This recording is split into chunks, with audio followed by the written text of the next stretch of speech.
Sanjar og'ayning borar ekanmi? Borsa kerak. Ishini zo'r qilib oldi, oyligi ham 20-25 million. Da. Mana maza qilib yashayapti, o'rtoq, havas qilaman o'sha bolaga. Zo'r mashina olib oldi. Uylarni ham cho'tki qilib remont qilib oldi.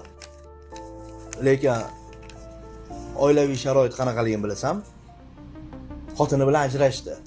Buzuv chiqdi. Farzandini bir haftada bir marta zo'rg'a ko'radi. Adasini mazasi yo'q. Ikkita pochkalari ketgan. Har kuni qon almashtirishga banisaga yuguradi. Shuncha ish ko'rgandan keyin onasini ham mazasi qochadigan bo'lib qo'yadi. Lekin undan ham yaxshimisan deb so'rasang, hammasi zo'r deb aldaydi. Lekin sen aldamayapsan. Senda hammasi zo'r. Rostdan zo'r. Uyga borsang ota-onang yoningda, farzanding, ayoling, ro'zg'oring bu. Muhimi hammaligi